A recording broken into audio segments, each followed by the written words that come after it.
Longe, viu? Longe. Certo? Nosso amigo Tiago, ele disse assim, eu quero o estudo bíblico. Amém. Então aí, o que foi que aconteceu? Como era longe, eu não tinha como levar, aí eu mandei em PDF. Mas o mais interessante é que ele diz assim, olha, esse PDF que você me mandou não vai ficar aqui no meu celular, eu vou mandar para os meus amigos. Amém? Amém. Então Que isso bênção. nos mostra que o evangelho está se expandindo, o verdadeiro evangelho de Deus. E tudo isso seja para a honra e para a glória do nosso Senhor Jesus. Né? Mas para quem não sabe, nesse momento, essa transmissão está sendo feita na Igreja Adventista Central da cidade de Lagedo, certo? Todos vocês que estão nos assistindo estão convidados para participar aqui junto conosco também. Os cultos estão sendo cultos presenciais, tá ok? E também pela nossa página, Igreja Adventista Central de Lagedo, pelo Facebook. Vou passar aqui os endereços da igreja para vocês aqui na nossa cidade. Igreja Central de Lagedo fica na rua Abiatar, Guaraná. Temos também uma igreja no bairro Delmar Braga, rua José Rufino. Temos também uma igreja no bairro do Planalto, que fica na rua José Barbalho Silva, terceira rua por trás do módulo esportivo. O horário de culto, Saulo? Nosso horário de culto é o mesmo que você já conhece, nós vamos passando aqui durante toda a semana. Aos sábados, a partir das 9 horas da manhã, nossas igrejas estarão abertas, esperando por você, esperando a sua visita. E também às quartas e aos domingos, a partir das 19 horas, aqui nessa igreja e nas demais igrejas que nosso irmão passou o endereço. Amém. O palestrante, né, o nosso professor aqui de Jair, ele é de Cachoeirinha. Porém, eu vou deixar nessa tarefa para o irmão. Irmão, quando você vier, dê o endereço da Igreja Adventista de Cachoeirinha, Pernambuco, ok? Pronto, o recado está dado a ele ali. Mas, continuando, vamos falar um pouquinho sobre o estudo bíblico. Exato. Vamos falar sobre esse estudo. Vocês viram aí que nosso irmão Jailton acabou de dizer a vocês que mandou um estudo semelhante a esse, através de um PDF, para um dos nossos irmãos que assistiu conosco, que se interessou por esse estudo. E esse é um dos nossos grandes intuitos, em levar um estudo, levar a palavra de Deus até você, seja através de uma pregação como essa, através de um Facebook, ou através de um estudo bíblico, através de um PDF. Existem várias formas de levarmos a palavra do nosso Deus até a sua casa. E nosso interesse é esse, fazer com que você compreenda, com que você cresça na graça de Deus. E esse estudo aqui, ele é muito poderoso. E um dos temas que tem nesse estudo aqui é o estudo de número 7. Fala sobre 1000 anos de paz. Você que está nos assistindo, já ouviu falar sobre o milênio? Tem curiosidade sobre ele? Você tem curiosidade de saber o que acontece quando começa o milênio, o que acontece durante esse milênio e o que vai acontecer quando terminar? Se você tem curiosidade de saber sobre tudo isso, nos peça, entre em contato conosco, peça esse estudo bíblico e você verá, poderá tirar todas as dúvidas que você tem sobre esse tema, o milênio. Não é isso, meu irmão? Muito bem. E é bom lembrar, né, que o título desse estudo é Apocalipse, Revelação de Esperança. Né? É um estudo rico, um estudo onde você vai aprender muita coisa, muita revelação aqui para os tempos do fim. Né? Jesus está voltando e cada um de nós temos que estar preparados, né, para que na volta de Jesus nós possamos estar junto com Ele. E lembrando, né, que vocês que moram em Lagedo, vocês que desejarem um curso desse aqui, só entrar em contato aí, dizer eu quero, deixa o número do teu WhatsApp, que eu e Saulo aqui, a gente vai entregar no endereço da sua casa, tá certo? Então que o Senhor abençoe você, sua casa, sua família e continue compartilhando aí, tá ok? E eu gostaria de chamar a nossa irmã Maria Severo.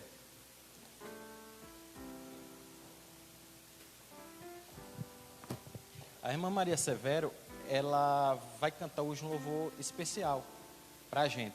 Porém, antes, eu gostaria de dizer que a nossa irmã, ela é cantora aqui da igreja e ela já gravou 3 CDs, não foi isso, irmã? Eu gostaria que você falasse rapidinho para o pessoal que está assistindo em casa sobre esse trabalho maravilhoso que você tem feito através dos louvores para o nosso Deus. Boa noite a todos, né, todos vocês que estão assistindo e os que estão aqui presentes. O nosso Deus, Ele concedeu-me um pouco de capacidade para louvá-lo, né? E tudo aquilo que nós temos deve ser do nosso Deus, né? E Ele nos deu, então, esse dom de cantar um pouquinho, e eu agradeço porque através desses CDs que foi gravado, muitas pessoas entraram em contato comigo dizendo o quanto elevava a alma deles, sabe? E isso, para mim, foi uma das bênçãos que Deus me deu, né? Através desses CDs. Mas daqui para frente e para sempre, eu quero que Deus me dê a ajuda, a capacidade de louvá-lo, né? Essa é a maior bênção e assim o prazer da gente que louva. Muito bem. Irmã Maria, veja só, eu gostaria que você falasse aqui para a igreja e para as pessoas que estão nos assistindo um pouco sobre o louvor que você vai cantar hoje à noite. Pronto, esse louvor, ele tem algo muito especial. Quando eu o escutei pela primeira vez, eu pensei como que a gente precisa aprender a confiar em Deus, apesar de tudo, de todas as circunstâncias que nós possamos passar. Porque ele traz uma mensagem que fala justamente isso, né? Que mesmo Deus não respondendo aquilo que nós precisamos, né? Muitas vezes nós queremos algo que Deus responda e muitas vezes Ele não responde. Mas nós precisamos aprender a confiar nele, né? Independentemente de tudo. E esse é um caminho que precisamos, através da oração a Deus, pedir que Ele nos ajude a confiar, né? Apesar de tudo, precisamos acreditar que Ele vai agir em nossa vida. E se Ele não agir, que mesmo assim nós possamos confiar nele.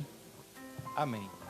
Então, antes da irmã cantar, eu gostaria de dizer às pessoas que estão nos assistindo, aquele que perdeu algum dia, dá uma olhadinha aí na nossa página, certo? Que está lá salvo os vídeos, para você possa acompanhar, né, desde o início. Mas antes, irmã Maria Severo, primeiro nós vamos fazer uma oração ao nosso Deus. Eu gostaria de pedir ao nosso irmão Saulo que faça essa oração. Você que está em sua casa nesse momento, do jeito que você está, curve sua fronte, feche seus olhos. E vocês que estão aqui na igreja também, curve as suas frontes para juntos orarmos a nosso Deus. Nosso Deus e nosso Pai, estamos aqui, Senhor Deus, reunidos mais uma vez para louvar e engrandecer o Teu santo nome. Sabemos, ó Deus, o tanto que o Senhor tem feito em nossas vidas. Sabemos também que não somos merecedores, ó Deus. Somos falhos, fracos. E Te agradecemos pela enorme paciência que o Senhor tem tido com cada um de nós. Queremos Te pedir, ó Deus, de uma maneira toda especial, que os Teus santos anjos, Senhor, estejam acampados ao redor deste Teu lar de misericórdia. Queremos Te pedir que o Senhor, assim como fez com o moço de Eliseu, toque em nós, abra nossos olhos, Senhor Deus, espiritual, para que possamos ver, Senhor Deus, com o olhar de Cristo, com o olhar espiritual, as grandezas que o Senhor derrama sobre nossas vidas. Vem ser conosco nessa hora, Senhor Deus. Vem nos capacitar, meu Pai. Vem ungir a boca do Teu servo, Senhor Deus, para que tudo que ele venha proferir neste Teu santo templo não seja dele, e sim as palavras que vêm do Teu santo trono de misericórdia. Vem nos abençoar, vem nos proteger, nos encher com o Teu Espírito Santo, para que possamos aceitar de bom grado, Senhor Deus, toda a Tua palavra nesta noite. Vem ser conosco nessa hora. Desde já nós Te pedimos, não que haja mérito em nós, mas pelo sangue de Cristo que foi vertido naquela cruz, nós oramos desde já, em o nome de Jesus. Amém.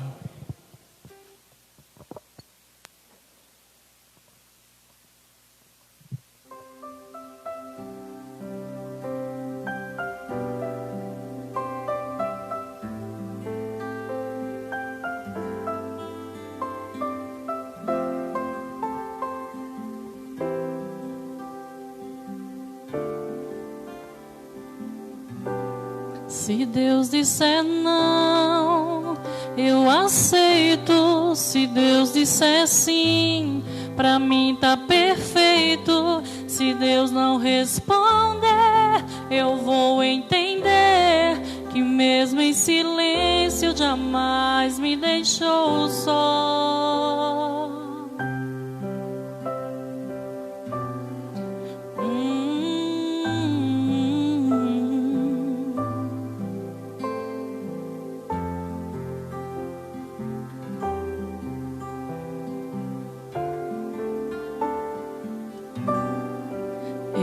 aprendi que não existe dor sem propósito, que tudo tem um tempo debaixo dos céus.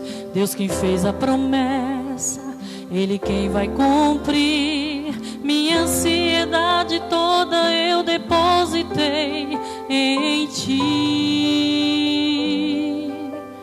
Se Deus disser não, eu aceito. Se Deus disser sim, pra mim tá perfeito. Se Deus não responder, eu vou entender que mesmo em silêncio jamais me deixou só. Se Deus disser não, eu aceito. Se Deus disser sim, pra mim tá perfeito. Se Deus não responder, eu vou entender que mesmo em silêncio jamais me deixou só.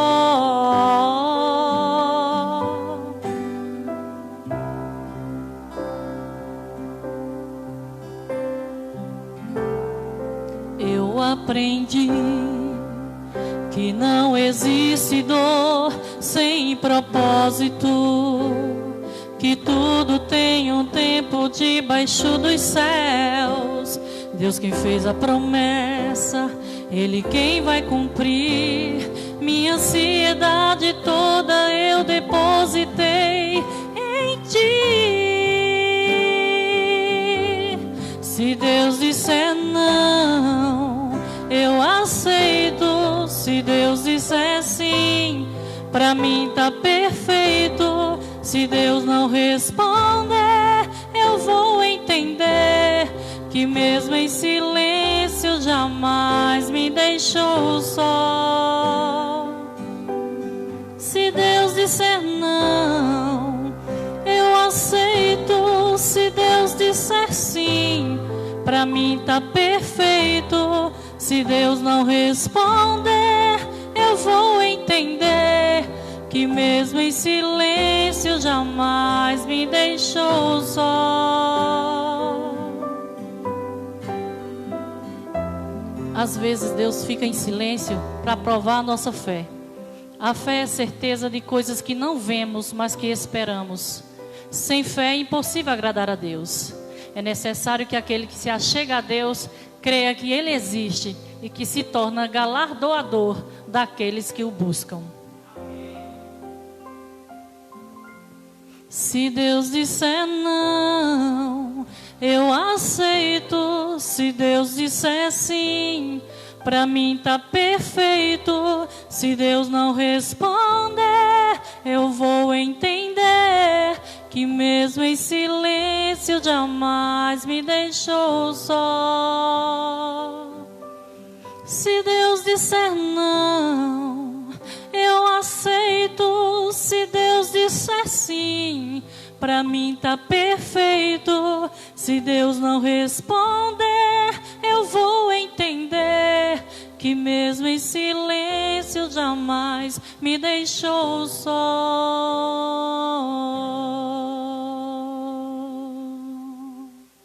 Amém. Deus seja louvado.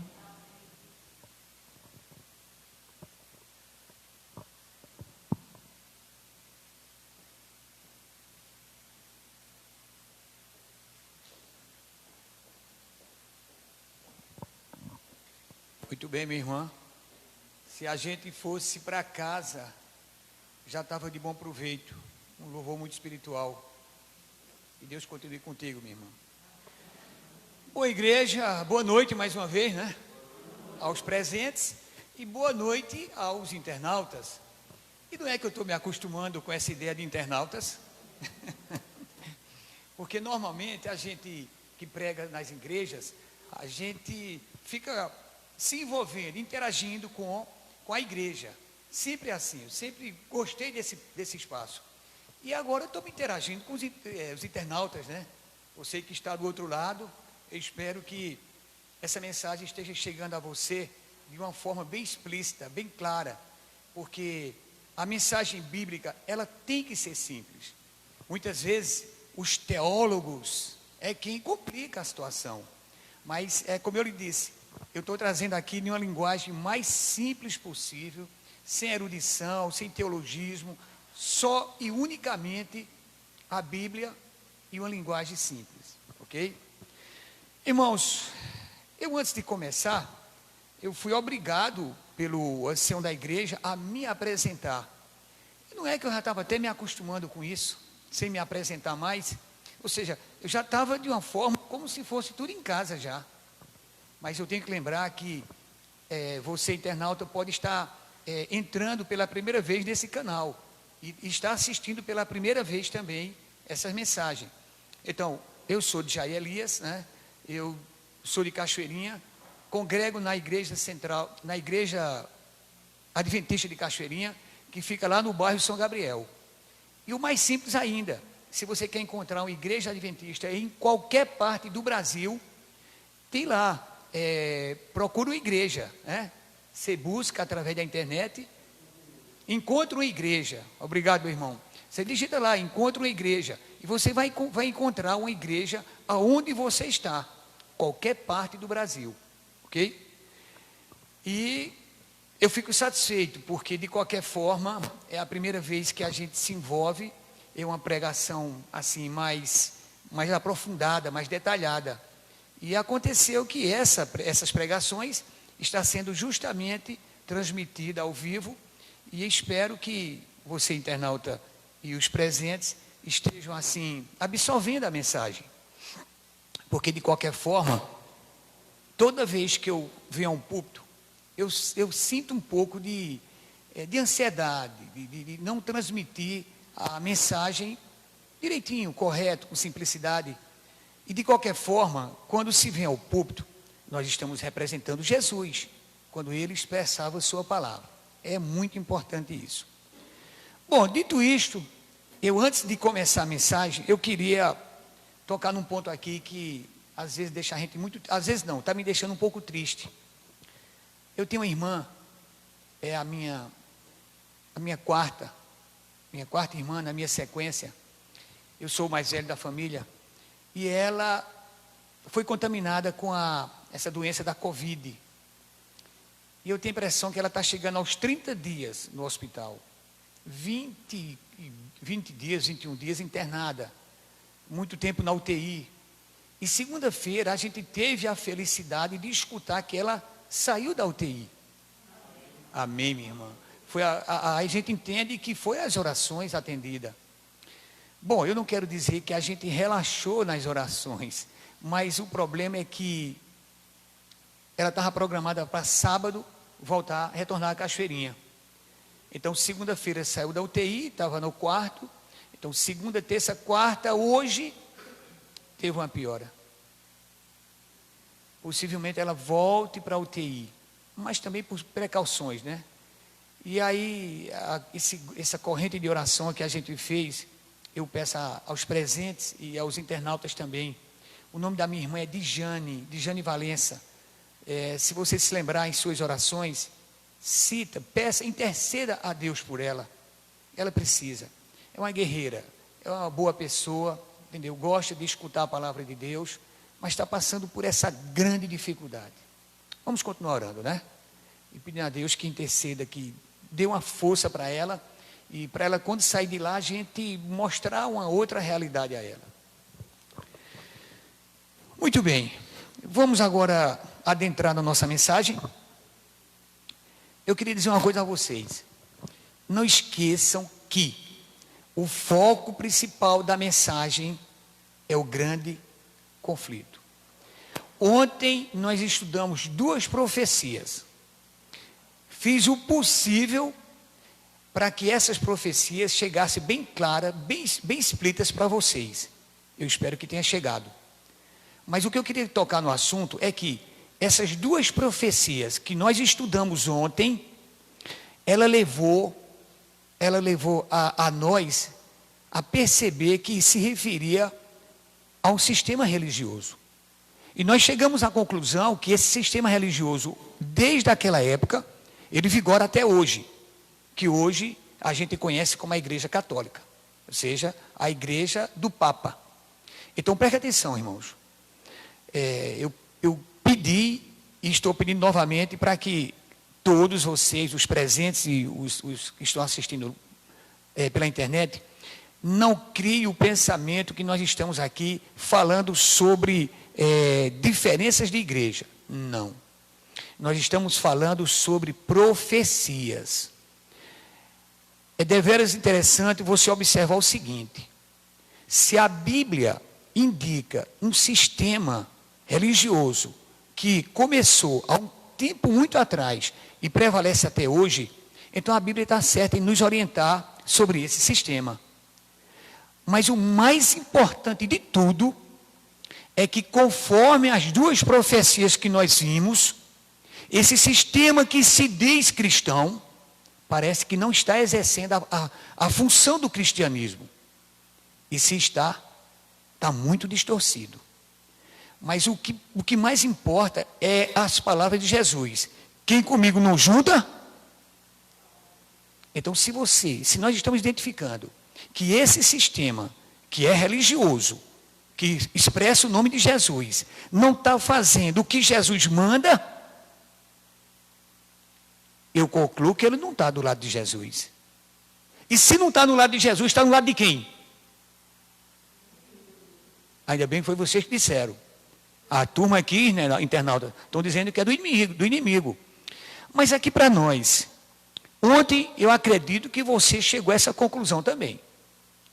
Hoje, nós vamos agora detalhar, pormenorizar mais uma profecia que é incrível, mas está dentro também da Igreja Católica.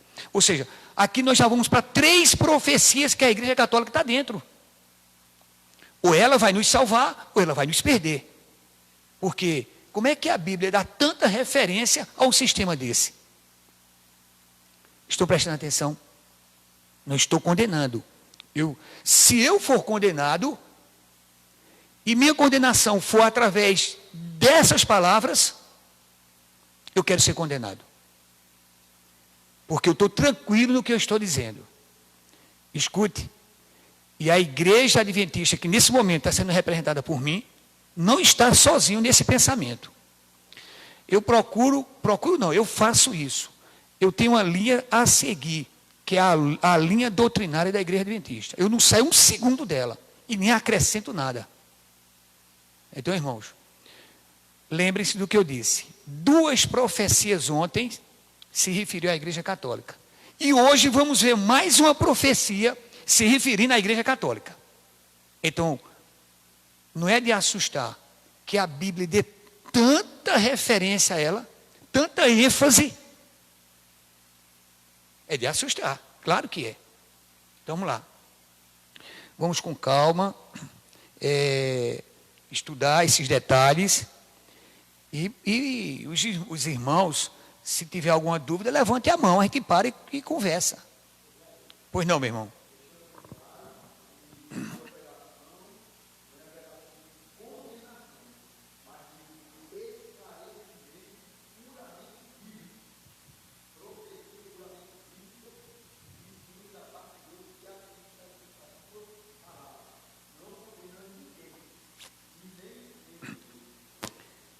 Vocês que estão aí na internet não escutaram o que meu irmão disse, mas eu vou repetir. Ele está dizendo o seguinte, que vamos deixar bem claro que as 2 profecias que estudamos não foi em sistema de condenação, mas de esclarecimento. Que, por sinal, eu digo para os presentes e para você, internauta, as perguntas estão chegando. Muitas pessoas estão admiradas com as mensagens. Não sabia disso, eu não sabia disso. Então quer dizer que tem que ser esclarecido. E a gente não entrou no clima de condenação. Claro, obrigado, meu irmão, pela colocação. E hoje vai ser no mesmo estilo.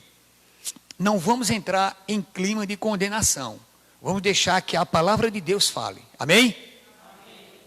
Muito bom. Abra sua Bíblia no livro de Daniel. Abra sua Bíblia no livro de Daniel. Nós vamos esmiuçar um pouquinho hoje o capítulo 7. Daniel, capítulo 7. É o segundinho para que você, internauta, também abra sua Bíblia ou pegue seu lápis e papel. Porque profecias se usa muitos textos bíblicos e muitas vezes não dá para ler todos. Mas o meu jovem ali vai colocar Daniel capítulo 7 e nós vamos para o verso 1.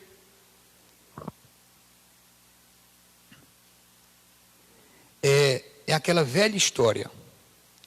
Eu sei que todo mundo já sabe dessa profecia. Daniel, capítulo 7. Porém, nós vamos apenas relembrar alguns pontos e chegar ao que nós queremos.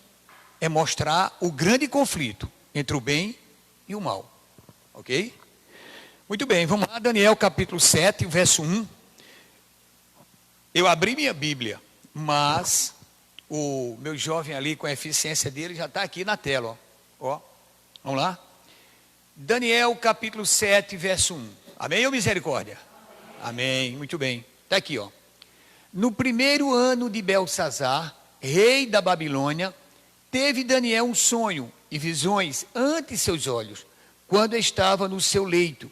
Escreveu logo o sonho e relatou a suma de todas as coisas. Primeiro ponto. No primeiro ano de Belsazar, rei da Babilônia. Belsazar, rei da Babilônia, na verdade, Belsazar nunca foi rei da Babilônia. O rei da Babilônia teve início com Nabucodonosor. Nabucodonosor morreu. Quem assumiu foi o seu filho Nabonido. Nabonido era um homem que via que o reino estava tudo com insegurança e ele gostava de seu oásis. Ele passava mais tempo em meditação no seu jardim do que mesmo em Babilônia. Então, Belsazar era o neto de Nabucodonosor. Ou seja, eu estou só acrescentando detalhes. Detalhes que estão na história. Não está na Bíblia, mas está na história.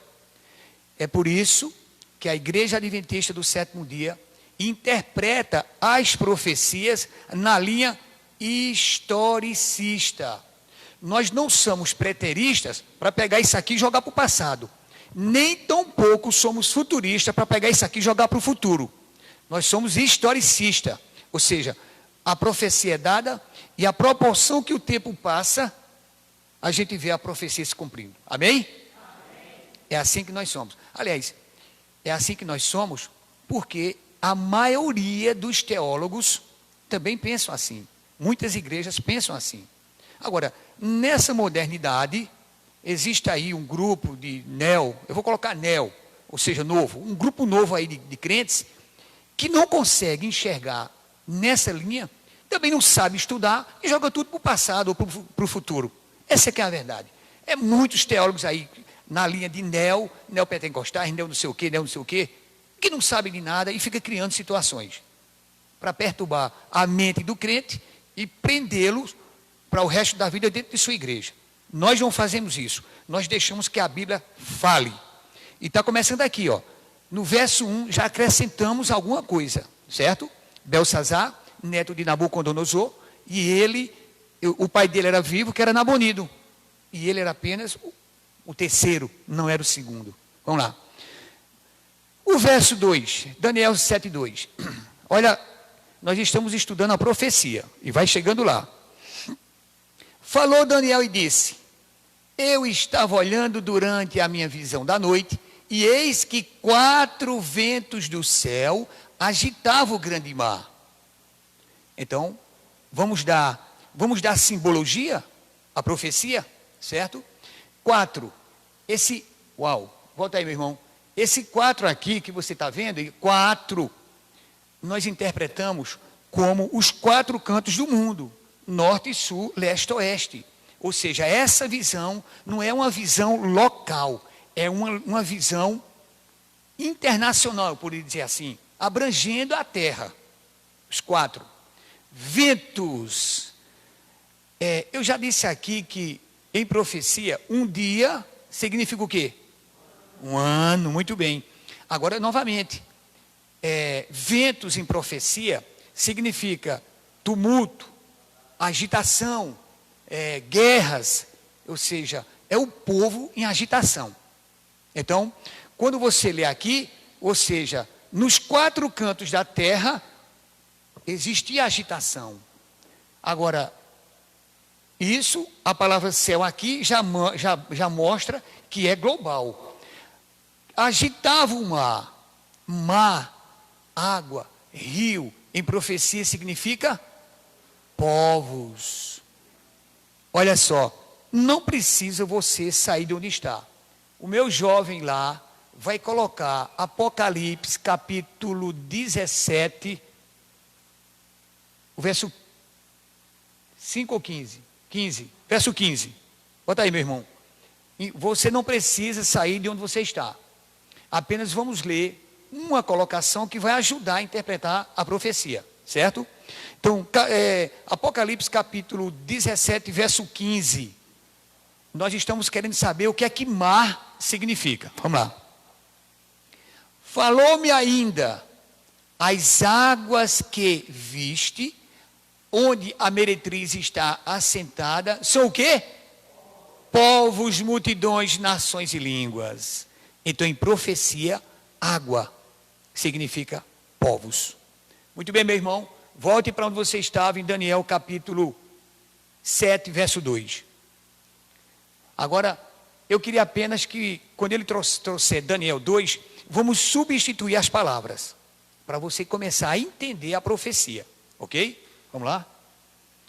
Daniel capítulo 2, eu vou substituindo. Falou Daniel e disse, eu estava olhando durante a minha visão da noite, e eis que em toda a terra havia uma agitação entre o povo. Mar é povo, vento agitação, 4, terra, céu, expansão. Então Daniel viu, através daquela linguagem, que entre os povos ia haver muita guerra, muita agitação, muita violência. Deu para entender assim? Muito bem. E nós vamos agora para o verso 3. Queremos destrinchar a profecia para chegarmos ao nosso ponto. Lembre-se do grande conflito. Vamos lá, no verso 3 diz assim: 4 animais grandes, diferentes uns dos outros, subiam de onde? Mar quer dizer o quê? Gente, povos, vamos substituir. Os 4 animais grandes, diferentes um do outro, subiam dentro do povo. Olha, animais surgindo dentro do povo? Calma. Você não está no verso 3, aí na sua Bíblia, dê uma chegadinha até o verso 17. É só dar uma escorregadinha até o verso 17. E o meu garoto lá também coloca Isso, meu garoto. Muito bom. Então, vamos descobrir que animais são esses que saem de dentro do povo. Vamos lá. Lembre-se que estamos em uma profecia, e a profecia é uma linguagem simbólica. Entendeu? Ah, mas eu não compreendo. Vai compreender. Pega lápis e papel e vai anotando. Um dia é um ano, né? Água quer dizer povos, né? Vento quer dizer agitação. Tem a tabelinha de profecias. Ah, mas é difícil. Deixa de tumulto. Bota joelho no chão, ora a Deus e pede sabedoria. Não pode complicar o entendimento da palavra. Ok? Vamos lá.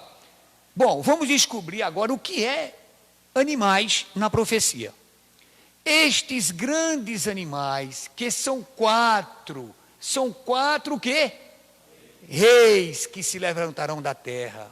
Então quer dizer, água, povo. Animais, reis. Então, são reis que vão surgir no meio do povo. Olha a simplicidade da profecia. Meu irmão, você volta para o verso 3. Vamos voltar para o verso 3. Agora, nesse verso 3, vamos fazer o que dissemos agora. Vamos só substituir palavras. Vamos lá. O verso 3 diz assim: 4 animais grandes, diferentes uns dos outros, subiam do mar. O que é que eu entendo agora, igreja?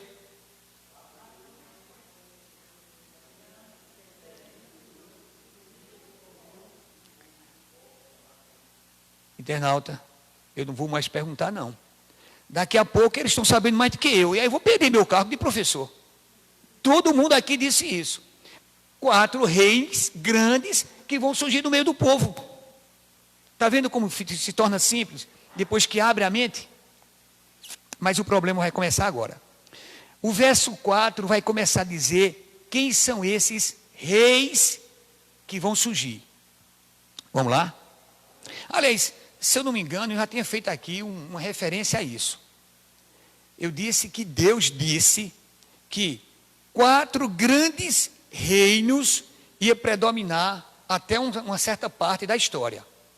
Então, me lembrei, e é justamente essa profecia. Vamos lá, vamos ver qual foi o primeiro rei que surgiu. Verso 4. O primeiro animal, né, que é o primeiro rei, era como leão e tinha asas de águia. Enquanto eu olhava, foram-lhe arrancadas asas. Foi levantado da terra e posto em 2 pés, como homem, e lhe foi dada a mente de homem. Bom, talvez tenha complicado um pouco, mas não é complicado. É só a gente parar um pouco. Nós já sabemos que animal é o quê? Rei ou reino. Então, o leão representa um rei ou um reino. Então, fica claro, certo? Mas vamos pensar logo. Como eu descobri quem é o leão? Que reino é esse? Lembre-se, Daniel estava em visão. Então, a visão que Daniel teve, ele estava aprisionado em Babilônia. Então, é claro, é evidente que o primeiro reino que Daniel viu foi o que estava presente. Então, se Daniel estava aprisionado lá em Babilônia, então o primeiro reino que surgiu aqui é Babilônia. Ou seja, eu vi um comentário de Rodrigo Silva, Rodrigo Silva é um teólogo adventista, que ele é arqueólogo, muito bem, meu irmão. E ele descobriu, ele lendo lá, ele visita lá esses campos de arqueologia, e Babilônia, que é representado aqui por o leão, realmente os seus muros tinham muitos desenhos de leão, inclusive leões alados. Então, quer dizer, Deus deu a Daniel uma visão que o leão representava a Babilônia. E deu certo, porque Babilônia realmente é conhecida como se fosse hoje. Imagine, qual é o símbolo dos Estados Unidos? A águia. Então, o símbolo de Babilônia, o leão. A inteligência é grande do Deus que está nos concedendo a sabedoria. Então, vamos ver os detalhes. Então, o primeiro era como leão. Então, substitua. O primeiro era Babilônia, que tinha asas de águia. Asas significa velocidade. E a história conta que Nabucodonosor não levou dezenas, centenas de anos para absorver o trono dele, não. Foi um tempo curto. Então, asas significa rapidez, que Nabucodonosor conseguiu conquistar o mundo. O mundo naquela época, aquela parte habitável. Então, vamos lá. Então, o primeiro era leão, ou seja, o primeiro era Babilônia, que com rapidez conseguiu conquistar e montar o seu reino. Aí ele continua, enquanto eu olhava, foram-lhe arrancadas as asas. Ora, se asa é rapidez, tirou as asas, acabou a rapidez. E deixa-me dizer uma coisa a vocês. Eu li no verso 1 que Belsazar, rei de Babilônia.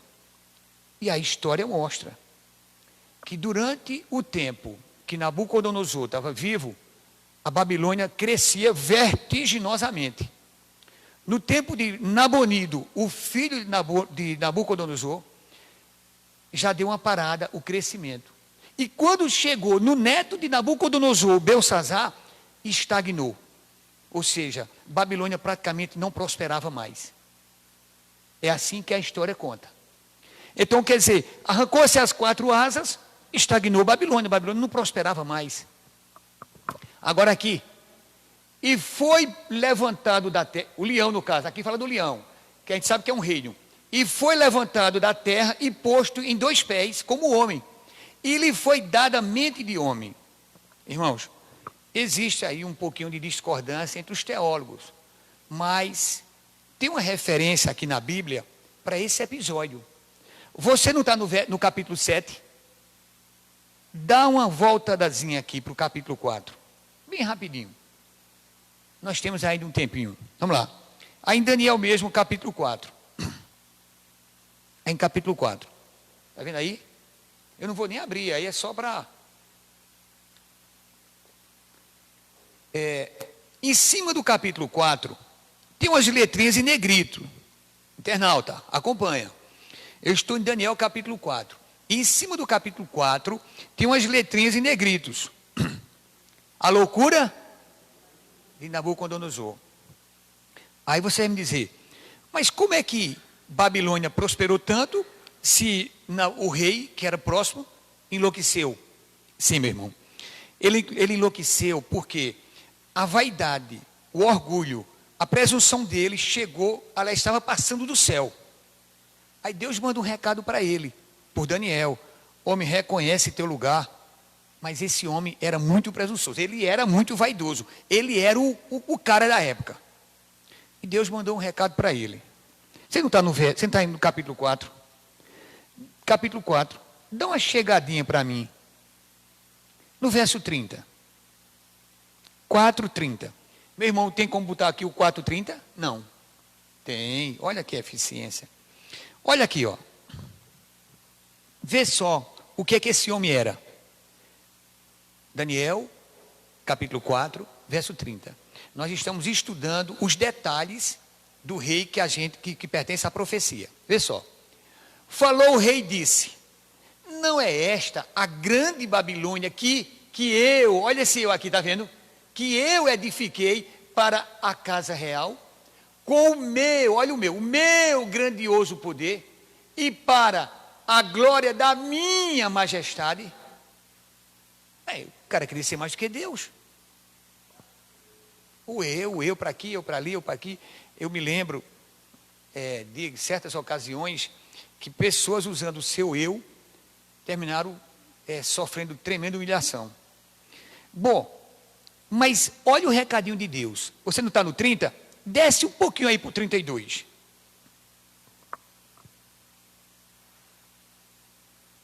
Aí Deus manda o recado para ele. Está aqui, ó. O 32, né? 4:32. Serás expulso de entre os homens. E a Daniel dando um recado de Deus. E a tua morada será com os animais do campo. E fartião comer ervas como os bois. E passar-se-ão 7 tempos por cima de ti, até que aprendas que o Altíssimo tem domínio sobre o reino dos homens e dá a quem quer. Ou seja, Deus mandou um recadinho para ele. Olha, Nabucodonosor, eu vou te dar uma oportunidade. Tu vais ter um comportamento igual a um animal. Tu vai passar 7 anos comendo capim. Para tu, quando tu se levantar, reconhecer que eu é quem manda em tudo. Entendesse? Então, com esse pensamento, você volta agora para Daniel, capítulo 7, onde nós estávamos, e o verso 4. Não é assim? Ou seja, mais detalhado do que isso, impossível, né? Então, Daniel 4, esse evento que eu expliquei para você, está aqui, ó. Quer ver? Foi levantado da terra e posto em 2 pés, como homem, e lhe foi dado mente de homem. Isso aqui está se referindo ao leão, mas não é o leão, é Nabucodonosor, que é o rei. Ou seja, esse evento, muitos teólogos faz referência a esse comportamento dele, que eu acho muito lógico. Que eu já tentei ver em outras colocações, eu não consegui encaixar. Bom, mas estudando no geral, a gente estudou que entre os 4 reis que Daniel viu, o primeiro foi Nabucodonosor com Babilônia, ok? Bom, mas por que esse sonho? Deus estava querendo mostrar a Daniel os reinos sucessivos e que aprisionaram o povo de Deus durante todo o tempo. Então veja o grande conflito agora. Babilônia aprisionando o povo de Deus. E Deus deu essa visão a Daniel. Mas o que foi que aconteceu? Babilônia foi quem destruiu o templo de Deus e foi quem destruiu a cidade de Deus e levou 4.600 hebreus aprisionados. Então, esse é o reino que perseguiu os cristãos, que Deus estava mostrando para Daniel. Mas Deus mostrou mais coisa a Daniel. Vá para o verso 5. São 4 reinos que Deus disse que ia surgir. Esse foi o primeiro. Então chegamos agora em Daniel capítulo 5. Tá certo? Olha aqui, ó. Continuei olhando, e eis aqui o quê? Segundo o quê? Animal. Mas animal é o quê? Pronto. Então nós descobrimos que o primeiro reino é Babilônia, o segundo reino vamos estudar agora. Semelhante ao quê? Urso, o qual se levantou sobre um dos seus lados, na boca, entre os dentes, trazia 3 costelas, e lhe diziam: levanta-te e devora muita carne. Não se preocupe, isso é uma linguagem simbólica, isso é uma profecia. Na profecia nós já descobrimos que o urso é um animal que representa um reino. Porém, fala, meu irmão. Não, fica à vontade.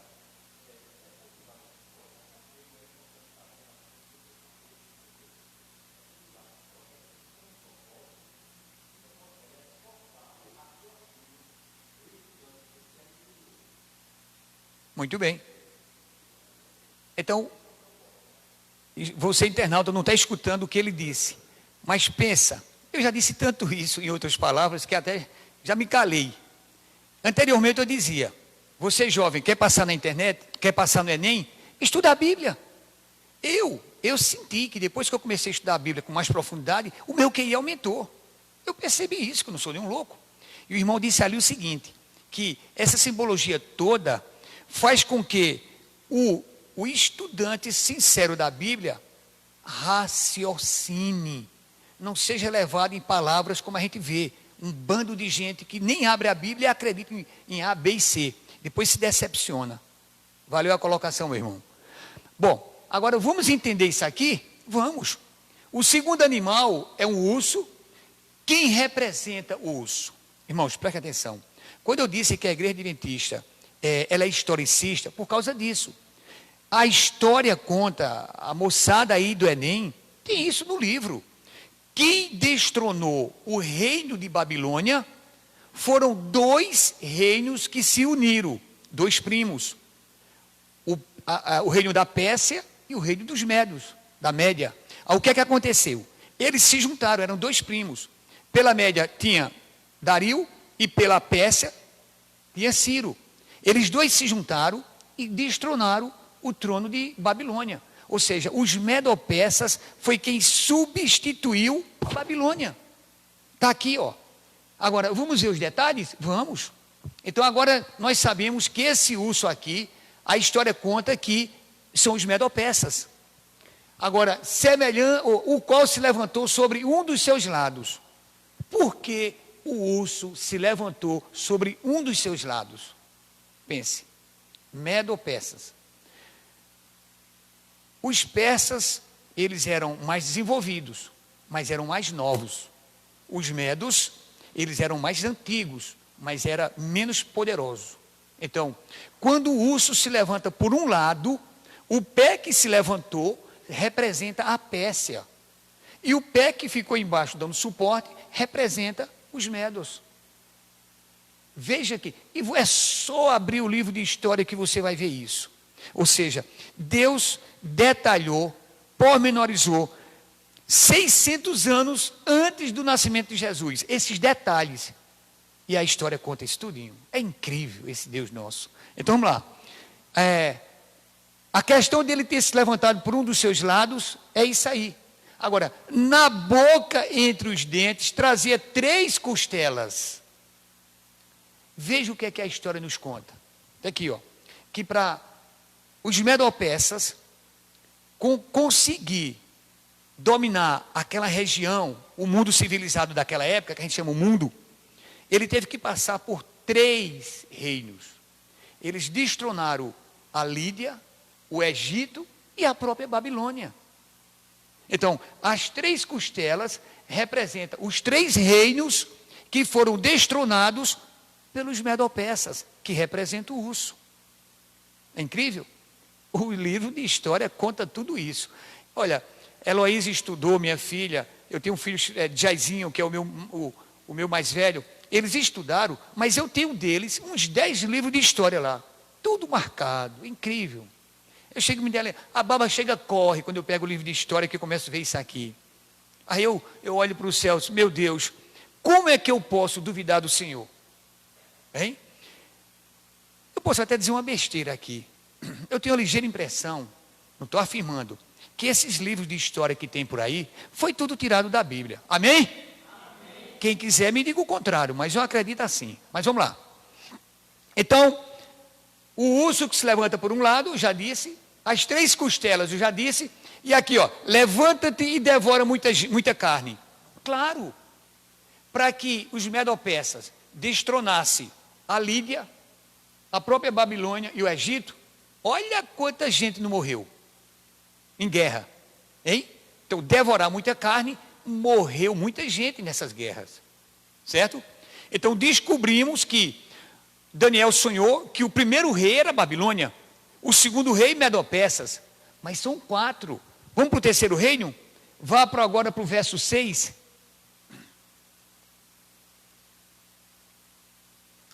Irmãos, alguma pergunta ou alguma colocação, eu aceito, claro, porque a gente não tem tudo na mente. Então, se você está aí e teve algo que pode endossar ou clarear mais os pensamentos aqui, claro que eu vou aceitar. Mas vamos para o verso 6 para descobrir o terceiro reino. Verso 6, né? Vamos para cá. Depois disto, continuei olhando, e eis aqui outro semelhante a leopardo. Esse outro é o terceiro, né? Claro. Ele agora é representado por leopardo. E tinha nas costas 4 asas de ave. Tinha também este animal 4 cabeças. E foi-lhe dado o domínio. Vamos lá. Olha a história novamente. Eu sou feliz, minha irmã, quando eu estou aqui, porque esse detalhe percebe que eu estou no lugar certo. A igreja adventista não é preterista, não é futurista, é historicista. Eu estou repetindo isso para que você nunca esqueça. Daqui a 100 anos, não, o pregador disse que a interpretação da profecia é historicista. Não se desvie nem para a direita nem para a esquerda. Vamos lá. Então, eu preciso descobrir agora esse leopardo. O que representa esse leopardo? Aí eu pego o livro de história dos meus filhos e vejo lá que quem destronou os medo-persas foi a Grécia. Até as criancinhas sabem disso. Então, Babilônia o primeiro, Medo-persas o segundo, e agora vem a Grécia. Vamos lá, vamos ver aqui. Só que a Grécia está sendo representado por um leopardo. Mas o esquisito é que esse leopardo tem 4 asas. Asas eu mostrei para o leão, que é o quê? Velocidade, rapidez. Ora, se 2 asas do leão já é rapidez, e 4 asas, rapidez total. E a história, olha a história. A história conta que a Grécia teve um grande rei, o rei Alexandre o Grande, muito bem. E esse rapaz era um molecão, sei lá, de 20 e poucos anos, mas a competência dele era incrível. Em 10 anos, a história conta que ele dominou o mundo. Ora, normalmente um rei, para chegar numa posição universal, leva dezenas de anos.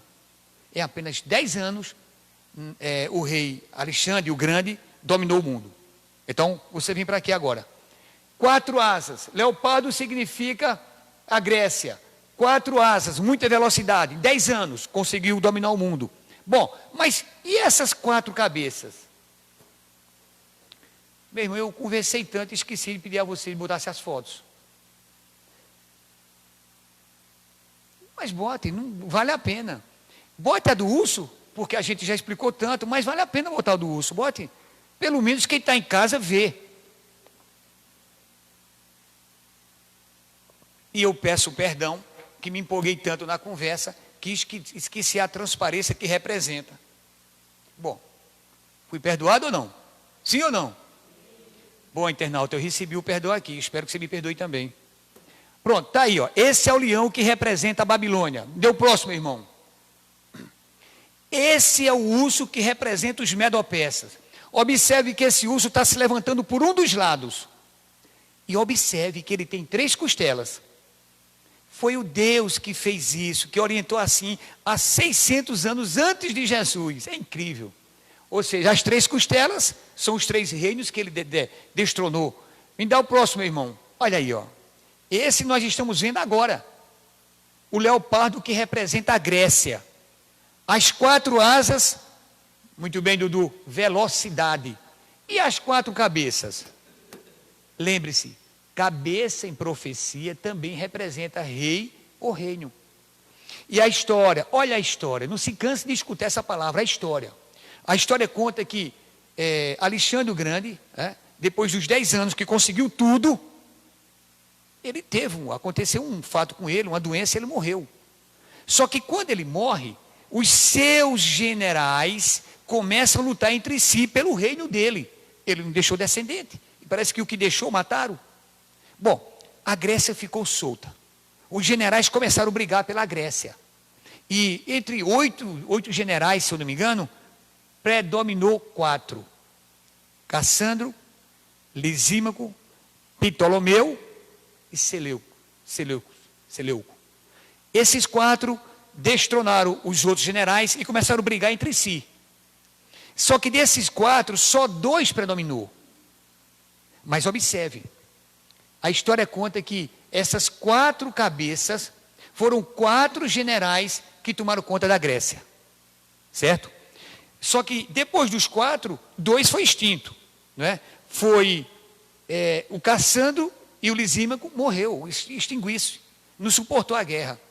E predominou 2, Ptolomeu e Seleuco. Que se você em casa depois começar a ler Daniel capítulo 11, é a história desses 2 reis brigando. Certo? Isso fica para uma outra situação. Bom, alguma dúvida aqui no terceiro reino? Só que Daniel sonhou quantos? 4. Vamos descobrir o próximo? Vamos lá, meu irmão. Você agora vai colocar Daniel capítulo 7, verso 7. Daniel 7, 7.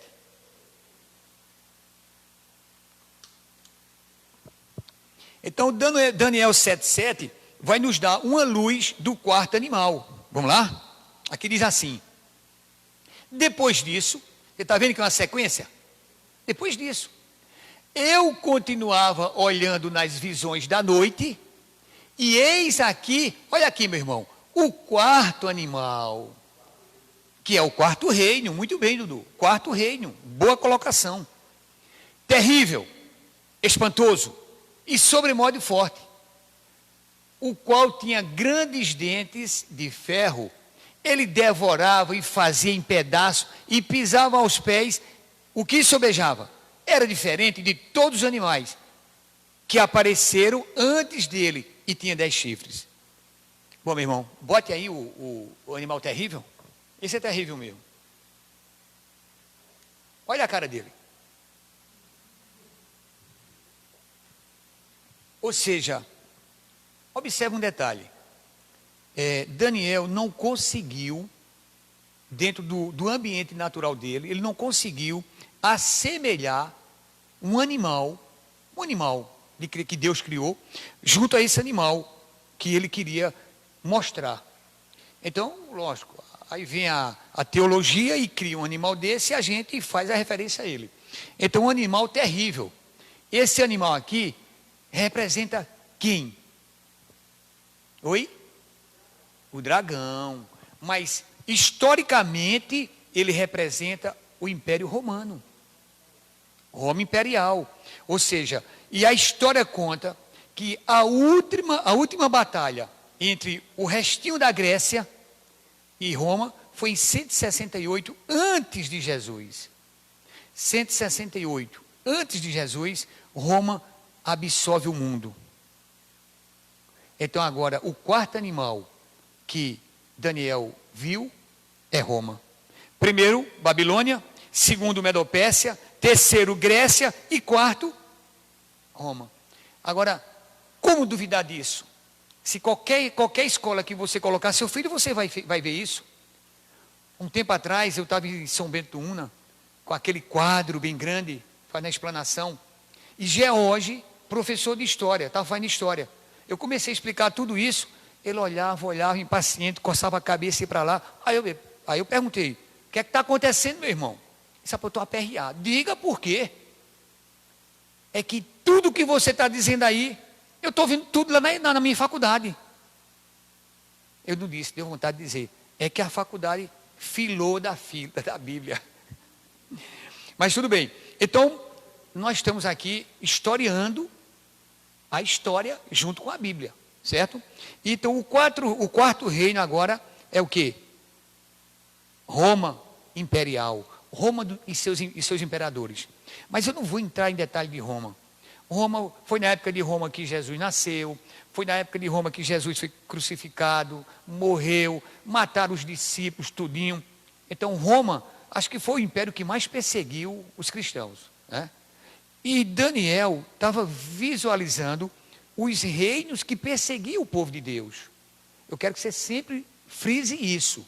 Nós estamos falando do grande conflito. E Deus revelou a Daniel o povo de Deus sendo perseguido por esses reinos. Ok? Até aí tudo bem? Bom, agora vamos entrar nos detalhes, que são os detalhes que vai nos levar ao fim dessa pregação, que lembre-se da de ontem, viu? Vamos lá. Observa aqui a cabeça desse animal. Aqui, dá para contar não, mas aqui pela Bíblia tem que ter 10 chifres. Quer ver uma coisa? Deixa eu ver aqui. Justamente, esse animal terrível tem 10 chifres. Pronto. Eu sei que esse animal feioso é o Império Romano. E eu sei que na cabeça dele tem 10 chifres. Agora a pergunta é o seguinte: se o animal é Roma, por que 10 chifres? Vamos lá.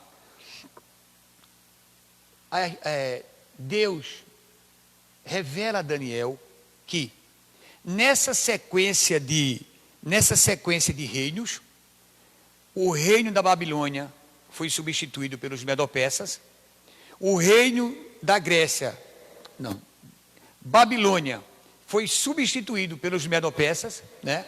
Os Medo-Persas foi substituído por Grécia, e Grécia foi substituído por Roma, os 4 que Daniel sonhou. Mas só que o sonho de Daniel não diz que Roma ia ser substituído por outro reino. Isso é o que me deixa incrível. O sonho de Daniel não mostra quem é o substituto, o reino, né? Que substitui Roma. E aí, meu irmão, aí é que eu me assusto. Vem a história e confirma que Roma não foi substituído por outro império. Então, quem substituiu Roma? Esses 10 chifres. E 10 chifres, chifre na profecia também pode ser reino ou rei. Meu irmão, vai colocar para a gente aquela transparência separada. Olha aqui, olha. Vê só. Vê o que significa esses 10 chifres aqui. O animal é Roma, mas os chifres é isso aqui, ó. Aí, pronto. Olha quem foi que substituiu Roma. Do jeitinho que Deus disse. É incrível. Roma é isso aqui, ó. Olha o império de Roma naquela época. Está vendo aqui, ó? Esse espaço todinho de marronzão, preto. Será que era grande? Ou seja, Roma dominou o mundo com dentes de ferro. Ou seja, extinguia tudo. Ou aceitava Roma, ou acabou. Não existia mais esse reino. Então está aqui, ó. Roma é tudo isso aqui. Só que essa Roma não foi substituída por outro reino. Por quê? Porque Deus disse que na cabeça do animal tinha 10 chifres. Então, se chifres são reinos... Bota outra tela, meu irmão. A próxima agora. Aí, ó, pronto. Olha quem foi que substituiu Roma. Está aqui, ó, lê aqui. Dá para ler? Dá para ler, não? As 10 tribos bárbaras que invadiram o Império Romano. Está vendo aí onde é que você vê a presciência de Deus? Deus já sabia que tudo isso ia acontecer e escreveu bem antes. E realmente, eu vou dizer novamente, livro de história confirma tudo isso. Então vê só, está aqui, ó. Europa dividida, que era o mundo civilizado da época, era a Europa, certo? Então, por esse lado aqui, surgiu quem? Os anglo-saxões, uma tribo bárbara. Por esse aqui, ó, foram os francos. Por esse aqui, os visigodos. Aqui os suevos, os vândalos, os érolos, os lombardos, os ostrogodos, os burgundos e os germanos. Foi Deus que disse assim. E o mais incrível, a história confirma que dos anglo-saxões nasceu o quê? A Inglaterra. Dos francos nasceu a França.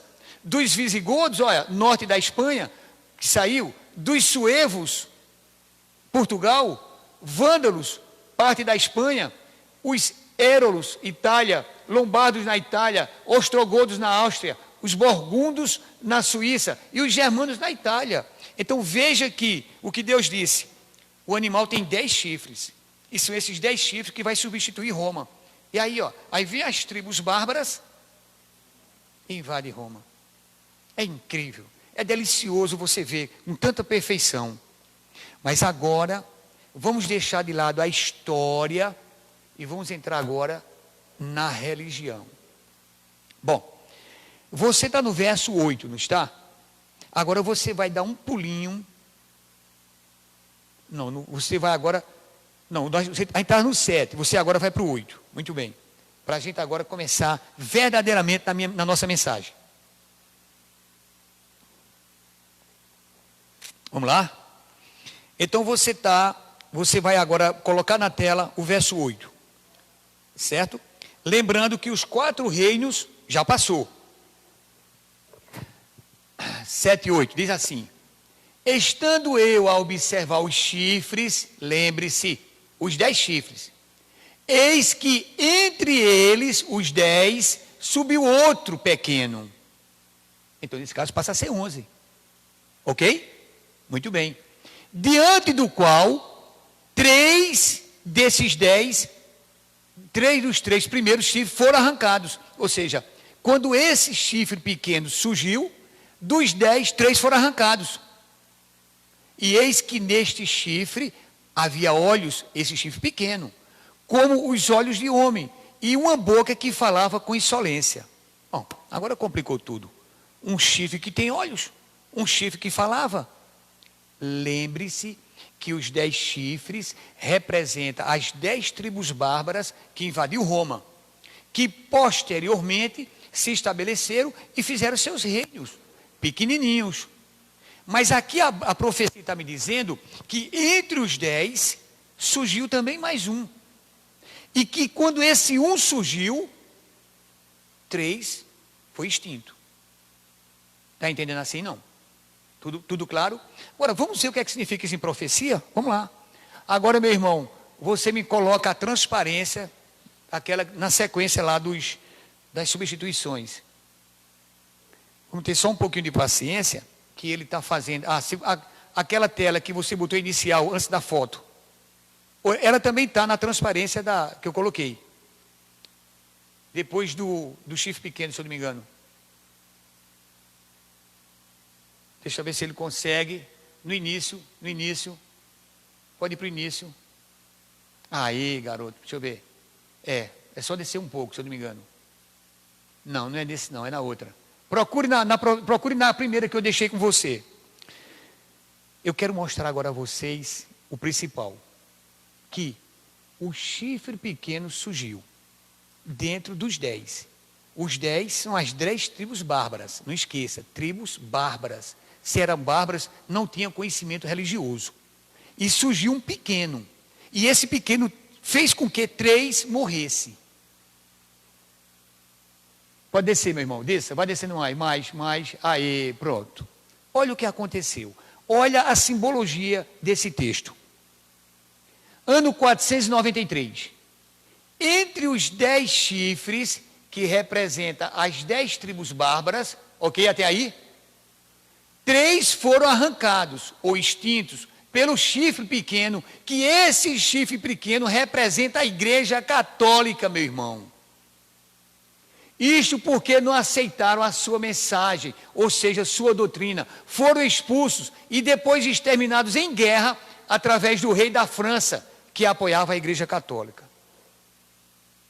Não me critique, é só pegar o livro de história. Ou seja, se chifre é reino, o que é que eu estou entendendo? Que quem invadiu Roma foi 10 chifres, ou seja, 10 tribos bárbaras, que depois se tornou em reinos, né, em países. Mas surgiu um. É incrível, mas surgiu Roma, que é um reino. Mas só que tinha 3 tribos que não foram, que Roma não conseguiu catequizar. Elas foram extintas em guerra. Segundo dizem, elas tinham um pensamento ariano, que é discordante da Igreja Católica. Essa questão de ariano ou não, a gente vê depois. Mas vamos ver aqui, qual foram essas 3 tribos? Está aqui, ó. São eles, os Érulos, que foi expulso de Roma em 493, os Vândalos, que foi expulso de Roma em 534, e os Ostrogodos, que foi expulso de Roma em 538. Lembre-se de um detalhe, eu mostrei ontem aqui, que a profecia dos 1260 anos, nós explicamos, esmiuçamos, o que é isso? Ano 538, aqui ó, quando a última tribo que não conseguiu aceitar a mensagem, foi expulsa de Roma. Então, a Igreja Católica estava com todo o poder para assumir o comando. Em 476, não existia mais Império Romano no Ocidente. Preste atenção. No ano 476, já de nossa época, Rômulo Augusto foi deposto. E com isso, não existia mais imperador. Existia esse monte de tribos bárbaras. Aí entra a religião catequizando esse povo todinho. Só 3 tribos que não aceitaram e elas foram extintas. E a Bíblia diz claramente, e a história confirma. Então, veja mais uma vez a Bíblia, aqui em Daniel, fazendo uma referência ao poder papal. Exatamente. A Bíblia contém tudo. Agora veja um detalhe, preste atenção que eu quero chamar a atenção. Ontem nós vimos em 2 profecias, que tudo se referia à Igreja Católica. Essa é a 3ª profecia que estamos estudando que se refere à Igreja Católica. Então, quer dizer, a Bíblia dá muita importância a esse poder. Nós temos que descobrir se ele é do bem ou é do mal. A gente segue ele ou não segue. Preste atenção. É história. Vamos lá, meu irmão. Me deu... mas não tinha aquela do chifre pequeno, não? Aquele chifre pequeno bem grande? Vê se tu consegue definir. Porque o texto diz assim, ó. Estando eu a observar os chifres, eis que entre eles surgiu um chifre pequeno, do qual 3 foi extinto. E esse chifre pequeno, ele tinha olhos e falava com a boca, falava com insolência. Olha para aí, ó. Esse chifre pequeno aqui foi o que surgiu no meio dos 10. Lembre-se que os 10 chifres foram 10 tribos bárbaras, gente, reinos. E 3 daqueles chifres foram extintos para poder esse crescer. Agora, olha o lado religioso. Os 3 foi uma questão religiosa. Está aqui, ó. Esse é o que? O chifre pequeno, que o chifre, olha o tamanho dele, chegou até o céu. Não é incrível? Mas a Bíblia diz que esse chifre cresceu até o céu. Calma. Você vai fazer o seguinte agora. Vá na sua Bíblia e você agora vai para Daniel, no capítulo 8, certo? Olha o capítulo 8, que é a continuação.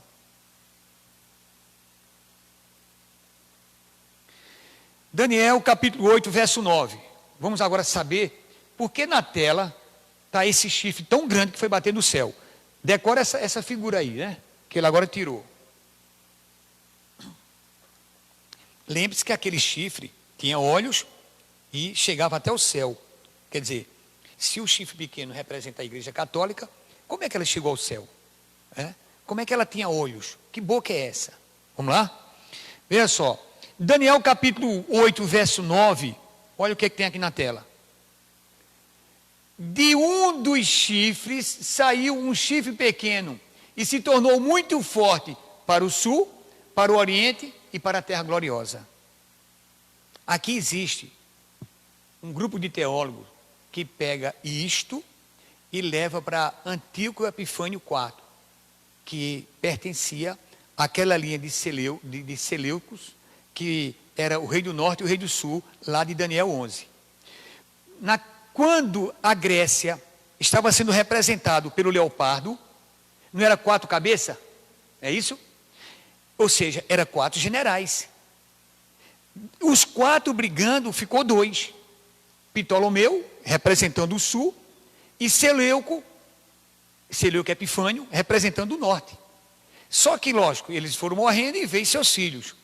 Então, alguns teólogos dizem que desse reinado dos Seleucos saiu o Epifânio IV, e isso aqui se refere a ele. Só que, quando a gente vai analisar na história, a gente vê, de um dos chifres saiu o chifre pequeno.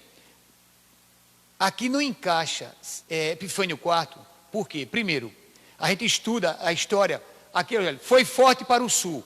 Ele não foi forte para o sul. Ele teve uma derrota no sul. Para o Oriente. O Oriente ele foi morto, foi com Roma, encontrou Roma e Roma extinguiu ele. Então, essa profecia não se encaixa dele. Para a terra gloriosa. Dizem que essa terra gloriosa foi quando ele invadiu Jerusalém, que profanou o templo com um porco. Mas o estado dele lá foi curtíssimo tempo. Por quê? Porque depois houve a revolta, e está lá nos livros da Igreja Católica, né? Livro apócrifo. Aquilo não vale para a gente. Então, aqui não se encaixa. Aqui se encaixa o chifre pequeno. Na interpretação profética, ela se encaixa dentro da religião. Agora, veja por que eu digo. Meu irmão, agora volta para o capítulo 7. Volte para o capítulo 7. Volte para o capítulo 7. E você vai para o verso 8. Olha porque eu digo que esse poder, que é o chifre pequeno, ele não se encaixa com o antigo Epifânio. Ele se encaixa com um poder que tem que estar vivo até hoje. Veja por quê. Quando você chegar em Daniel, capítulo 7, verso 8, olha o que é que diz. Estando eu a observar os chifres, eis que entre eles subiu outro, um pequeno, diante do qual 3 primeiros chifres foram arrancados. E eis que neste chifre havia olhos como os de homem, e uma boca que falava com insolência. Ou seja, Antíoco Epifânio, ele não extinguiu 3 reinos, não.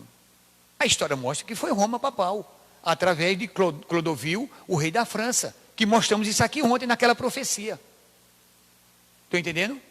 Agora, veja um detalhe. Você está no verso 8, né? Depois do verso 8, tem que ser o verso 9. Coloca o verso 9, meu irmão, na tela, para você ver chegar aos dias de hoje. Olha o verso 9. Continuei olhando, até que foram postos o quê?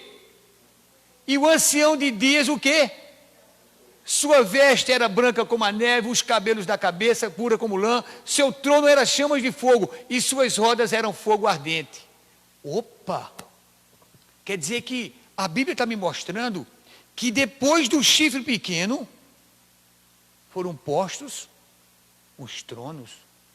Então isso mostra que esse chifre pequeno, ele tem que estar vivo até hoje. Presta atenção. O verso 8 diz que esse chifre pequeno eliminou 3. Mas o verso 9 diz o quê? Que depois da existência desse chifre pequeno, o que é que vai acontecer? Que cena é essa aqui? Hein? Do julgamento, meu irmão. Pense. Olha o que Luciano disse aqui. Profecia é simbólica para pensar. Você não pode ficar, foi, eita, eu nem sabia. Para com isso. Tem que pensar. Para com isso, tem que pensar. Olha a interpretação bíblica. O verso 8 está me dizendo que o chifre pequeno que nós interpretamos como o poder católico, ele teve que extinguir 3, foi o Hérolo, Vândalo e Ostrogodos, que é histórico. Então esse chifre pequeno, ele tem que estar existindo até hoje. Por quê? Porque na existência dele é que vai existir o juízo. O juízo de Deus ainda não existiu. Mas o chifre pequeno existe. Então a sequência dos textos está certo. Ou eu estou falando grego? Hein, Dudu? Ninguém entendeu o que eu disse? Você entendeu o que eu disse, meu irmão? Entendeu, minha irmã? Pois é. O texto 8 diz que o chifre pequeno está ativo. E o texto 9 é o julgamento. Então esse chifre pequeno, ele tem que estar vivo até a vinda de Jesus. E me mostra um poder que desde essa época esteja vivo até hoje. Preste atenção. Fala, meu irmão.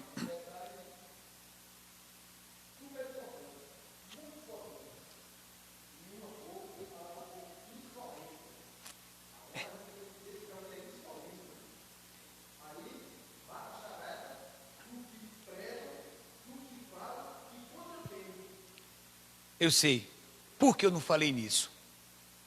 Porque amanhã vai ser a última mensagem que nós vamos falar sobre esse poder católico. E essa insolência e a blasfêmia eu quero mostrar amanhã.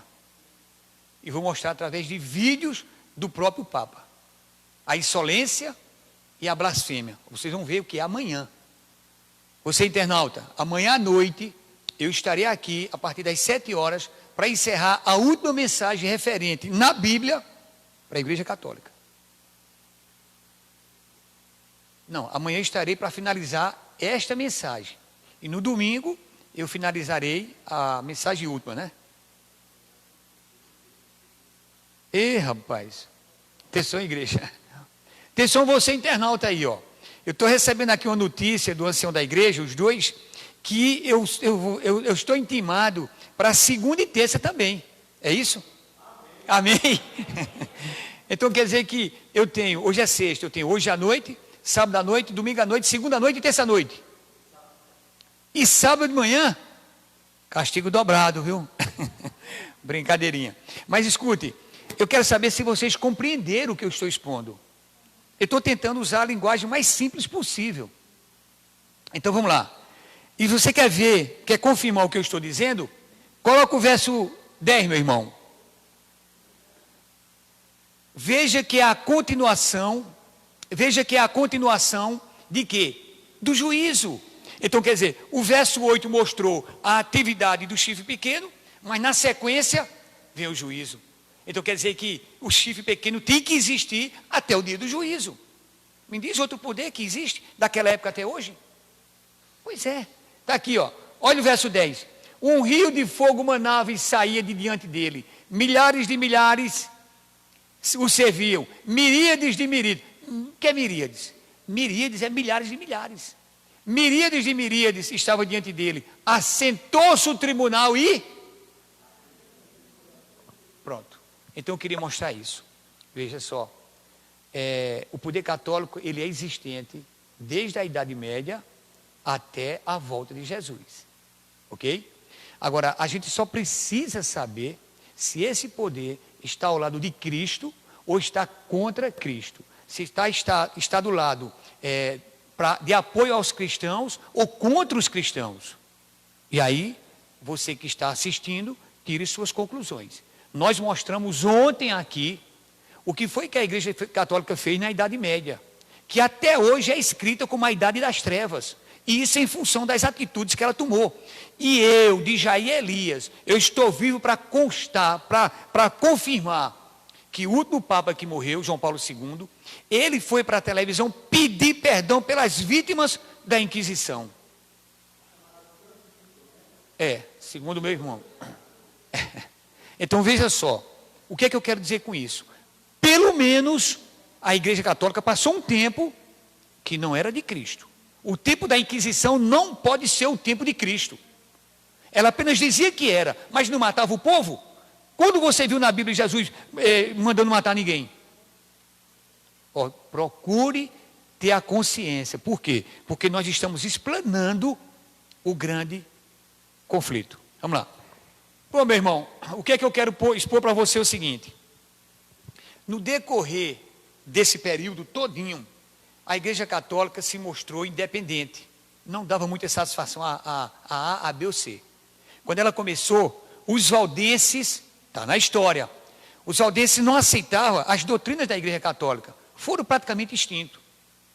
Os huguenotes franceses, eles brigavam lá dentro com os cristãos. Mas aqueles cristãos que apoiavam o poder católico, que era cheio de tradições e costumes. Briga, foi extinto. O massacre de São Bartolomeu. Mas eu queria mostrar para vocês o que eu não consegui ontem. Mostra aí, meu irmão, aqui. Sai agora da Bíblia e volte para o que eu lhe mandei hoje. Lá no fim tem os 10 mandamentos. Pronto. A Bíblia é nossa fonte de regra e fé e prática, né? Então tudo aquilo que for contra a Bíblia, eu não posso acompanhar porque é contra Deus, é contra Jesus. E nós estamos falando aqui dos poderes, do bem e do mal. Você conclua. Agora veja aqui, o catecismo da Igreja Católica e os que são os mandamentos dela e os mandamentos de Deus. Vou fazer questão de abrir. Abra a Bíblia. Vamos abrir a Bíblia. Vá para a Bíblia no livro de Êxodo, capítulo 20. Você, internauta, pare um segundo, pegue sua Bíblia e abra no livro de Êxodo, capítulo 20, que é muito importante o que eu vou mostrar. Senão pode ser que vocês pensem que eu estou mentindo. Pode ser que o rapazinho ali digitou o que não é preciso digitar. Leia na Bíblia, confie na Bíblia. Amém, minha irmã? Vamos lá, Êxodo capítulo 20. Ainda temos 10 minutinhos para fechar o pacote. Vamos lá. Êxodo capítulo 20. O primeiro verso, o segundo verso diz assim, olha aqui, não terás outros deuses diante de mim. É a Bíblia, é a palavra de Deus que diz assim. No catecismo romano está assim. Amar a Deus sobre todas as coisas. Até que eu poderia ver que há uma semelhança, ok? O primeiro mandamento da lei de Deus e da Igreja Católica até que se assemelha. Vamos para o segundo. O segundo na Bíblia diz assim: não farás para ti imagem de escultura e não o quê? Adorarás. Olha o segundo da Igreja Católica. Não tomar seu santo nome em vão. Ué, mudou? Mas não pode mudar. Ou seja, o terceiro da Bíblia é não tomarás o nome do Senhor teu Deus em vão. É o terceiro da Bíblia. Mas a Igreja Católica botou no lugar do segundo. Dá para perceber aqui, não? Hein? Sim ou não? Muito bem. Mas olha o quarto da Bíblia.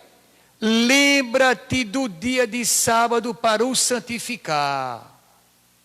Você, meu amigo internauta, marque isso na sua Bíblia.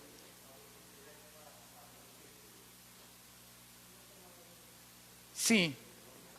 Desculpe. Olha aqui a colocação do meu irmão. Valeu, meu irmão. Eu disse que o segundo foi substituído, ou seja, o terceiro de Deus passou a ser o segundo da igreja. E o terceiro da igreja é o quarto de Deus. Só que no quarto de Deus é o dia de sábado. Que o terceiro da Igreja Católica é o quê? Domingos e festas. Meu irmão, Preste atenção a essa, você que está na internauta. Há 8 anos, 10 anos atrás, ainda não existia Bíblia com a palavra domingo. Porém, a Igreja Católica, com a sua impressão, que é aquela Bíblia Ave Maria, colocou na Bíblia a palavra domingo. E eu até que eu fazia assim: se alguém encontrar uma Bíblia com a palavra domingo, venha buscar a chave do meu carro. Opa, acabou-se. A alteração chegou aos limites, passou dos limites. Tiraram a palavra sábado e botaram domingo. Insolência. Muito bem, meu irmão. Agora, continuando aqui, ó. Enquanto o sábado, o quarto de Deus é o sábado, é o terceiro da Igreja Católica. Só que o Deus de Deus é sábado e da Igreja é domingo. O quinto da Igreja, o quinto da Bíblia, é onde teu pai e tua mãe, que é o quarto da Igreja Católica. Aí, o quinto da Igreja Católica é não matar. Me dá a próxima tela, meu irmão. Está vendo que aqui sumiu um? O não farás para ti imagem de escultura foi tirado daqui e foi substituído pelos demais. Me dê a próxima tela, meu irmão. Aqui, ó. O da igreja, o da Bíblia, o sexto, não matarás. Mas a Igreja Católica botou, não pecar contra a castidade. O da Bíblia, não adulterais. Ele botou, não fumar. Por quê? Está vendo a mudança? Não furtar, desculpe, tem razão. Não adulterais é o de Deus, não furtar. O de Deus é o oitavo, não furtarás. O oitavo ela botou, não levantar falso testemunho. O nono, não dirás falso testemunho contra o teu próximo. Não desejar a mulher do próximo. Não cobiçarás a casa do teu próximo. Não cobiçar as coisas alheias. Exatamente. Então você está prestando atenção? Aí você vai dizer assim, mas de Jair. Exatamente. Mais esmiuçado do que esse é impossível. Agora, você sabe o que é que assusta? Sabe o que é que assusta? Quer que eu mostre a você na Bíblia essa mudança? Aonde você está? Você está em Daniel, não é isso? Vá para o capítulo 7. Vá para o capítulo 7. Você, internauta, vá para o capítulo 7. Ah, vocês estão em Êxodo. Pode sair de Êxodo, morreu. Aqui já explicamos tudo. Você que anota em casa e pesquise. Agora vá para Daniel.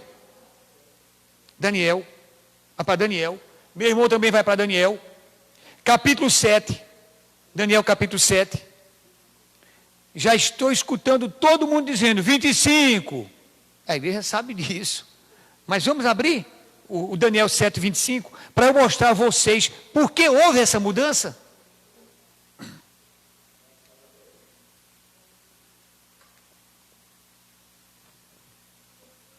Ou seja, como é que Deus pode fazer tanta referência a um sistema?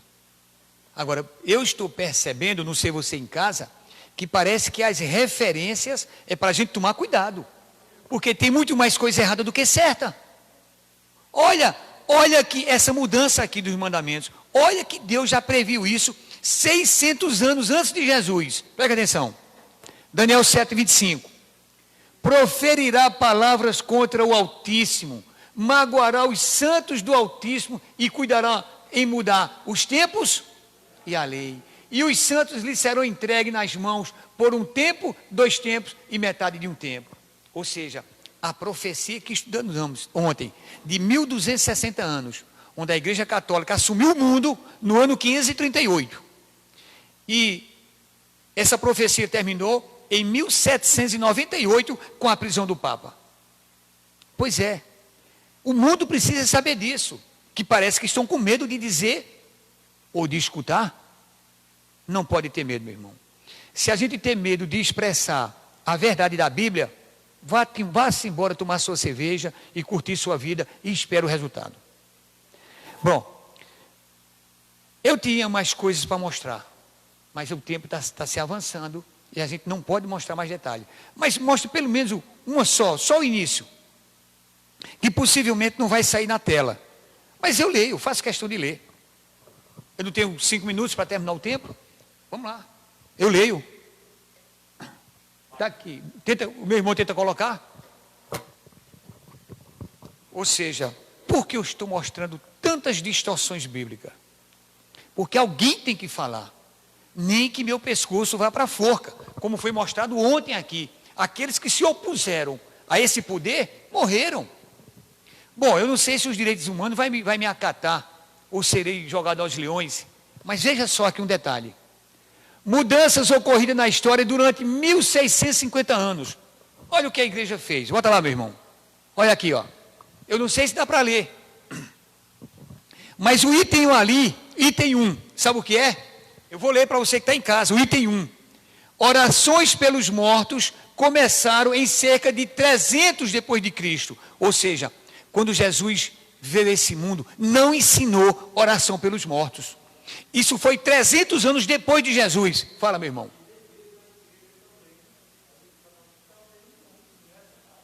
Pois é, depois que o cristianismo tomou conta do mundo ali, que passou a ser a religião da igreja, a religião do Estado, começaram a adotar essas coisas. Até hoje se prevalece isso, e é antibíblico. Olha o segundo item, a prática do sinal da cruz a partir do ano 300. Olha o terceiro, utilização de velas de cera a partir do ano 320. Tudo insolência. A partir do ano 320 depois de Cristo é que a igreja colocou velas para participar do culto, da missa, de adoração. Isso não existia. Olha o terceiro, olha o quarto. O primeiro decreto dominical promulgado pelo imperador romano chamado Constantino. Ou seja, Constantino quase que foi forçado a fazer um ajuste e dizer, olha pessoal, o domingo eu não quero que ninguém trabalhe. Aí foi a partir daí que a igreja começou a absorver esse pensamento. Escuta só, olha o quarto ali, ó. O quarto, mudança do sábado para o domingo como dia de repouso efetuado pelo concílio de Laodiceia. Agora você vai me escutar. Você que é evangélico, que pertence a outras igrejas, e diz, bate no peito e diz, eu guardo o domingo porque foi o dia da ressurreição. Tudo bem. Só que tem um detalhe, na Bíblia não tem a palavra domingo, é o primeiro dia. Jesus não disse que era para ser mudado. Você que diz que é o crente, que mete o pau na igreja católica, você está coadunando com ela, você está ajustando-se com ela, porque quem criou o domingo foi a igreja católica, está aqui, ó. Olha na história, o item 5, mudança do sábado para o domingo como dia de repouso efetuado pelo concílio de Laodiceia. Eu não conheço um crente, que tenha dito, eu mudei o sábado para o domingo. Quem fez isso foi a igreja católica apostólica romana, essa que está aqui em Lajeado no centro. Guarda o domingo por causa disso. E no catecismo da igreja católica, pega e lê, ela deixa bem claro que a igreja tem poder de mudar as escrituras. Quando isso aconteceu? Na época da Inquisição, quem dizia isso ia para a forca. Será que eu vou ser enforcado também? Olha o quinto, olha o sexto. Veneração dos anjos e dos santos e utilização nas igrejas, da imagem na igreja. Até o ano 370 não se colocava imagem dentro da igreja, porque era o segundo mandamento de Deus, proibia. Depois do ano 370 começou a se infiltrar. Então eu tenho que prestar atenção. 3 profecias que a Bíblia fala desse poder, olha o que esse poder está fazendo. Vamos lá, seguindo. Verso 7, o sétimo. Começo da exaltação de Maria e o uso da expressão mãe de Deus a partir do concílio de Éfeso. Olha o oitavo, sacerdotes começaram a se vestir de forma distinta de leigos. Olha o nono, a prática da extrema-unção. Olha o 10º, o estabelecimento da doutrina do purgatório. Purgatório, isso é bíblico? Isso é tremendamente antibíblico, isso é satânico. Não existe na Bíblia purgatório. Você quando morrer, você vai descansar na terra e esperar Jesus voltar para receber seu galardão. Não pode pagar seus pecados no purgatório, porque não existe. O ancião da igreja está gesticulando para mim. Está me dizendo, pare. Eu estou parando. Vocês presentes, e vocês internauta. Porque se for expandir, eu vou passar aqui uma semana mostrando erros. Lembre-se que nós estamos aqui mostrando o grande conflito entre o bem e o mal. Então, como é que você pode estar do lado de uma coisa que está lhe fazendo mal espiritualmente, que está indo contra a palavra de Deus? Meu irmão, estudamos até agora 3 profecias bíblicas falando sobre esse sistema. Então, tem que se prestar atenção. Pior, que amanhã vai vir mais uma profecia falando desse sistema. E ainda tem outra que fala. Ou seja, a Bíblia tem 5, 6 profecias falando desse sistema.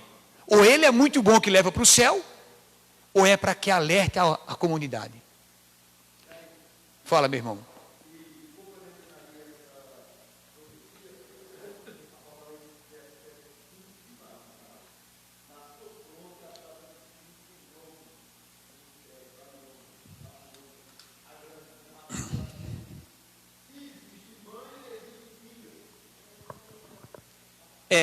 Esse é o que está guardado para amanhã. Então, meus irmãos, escutem só. Me perdoe se eu me alterei um pouco. Não é alteração, é que a gente se sente tão empolgado quando a gente fala a verdade que a gente se motiva. Isso é a empolgação da verdade que brota em nosso sangue. Mas o que eu quero dizer para finalizar é o seguinte: tudo isso que nós vimos está onde? E tem um hino que diz assim: que diz a Bíblia? Vamos ficar em pé e vamos cantar mais uma vez esse hino que diz a Bíblia.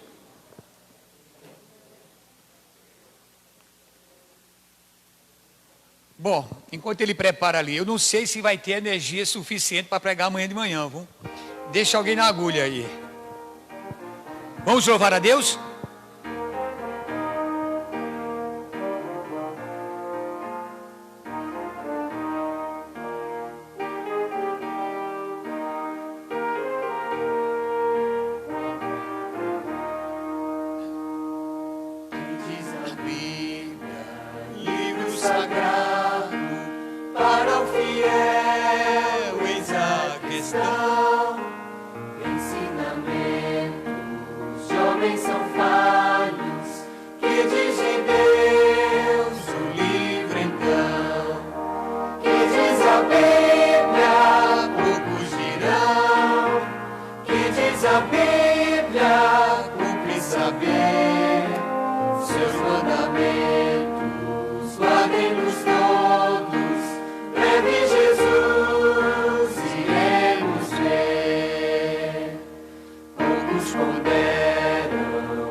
Agradecer a Deus com a oração final.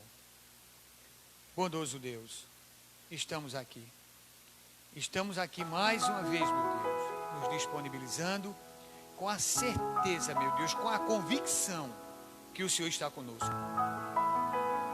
Quando a gente expressa a verdade, meu Deus, o nosso coração pulsa mais forte. é o poder do Teu Santo Espírito nos impulsionando. Porque só a verdade prevalece, meu Deus. O Senhor deixou bem claro, eu sou o caminho, a verdade e a vida.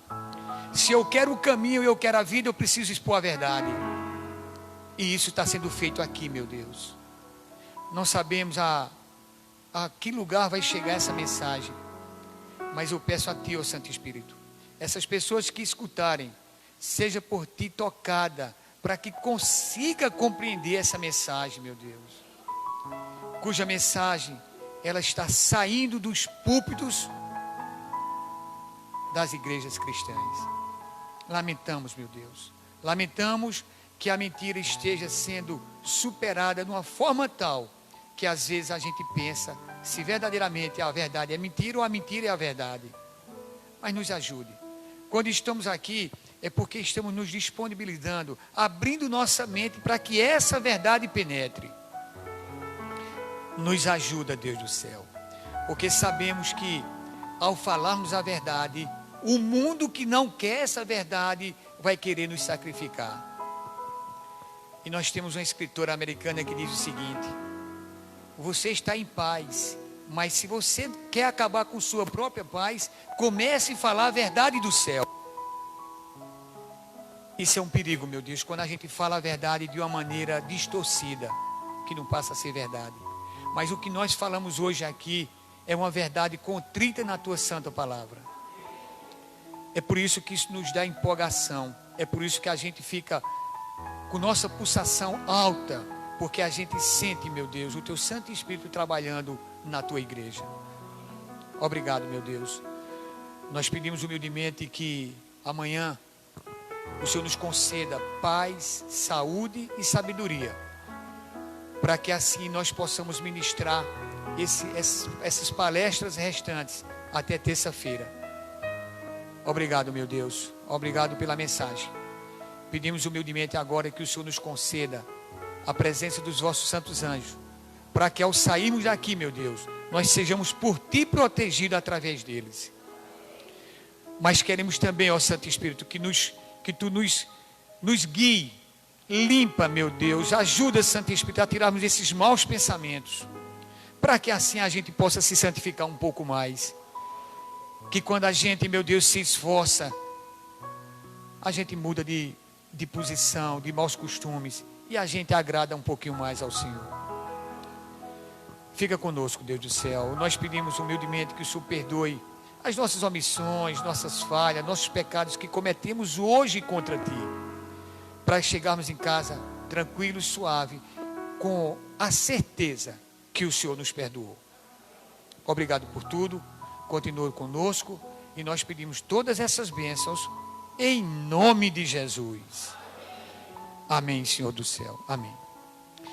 Boa igreja, boa noite, e a você, internauta, estarei com vocês ainda, sábado, domingo, segunda e terça-feira. Boa noite.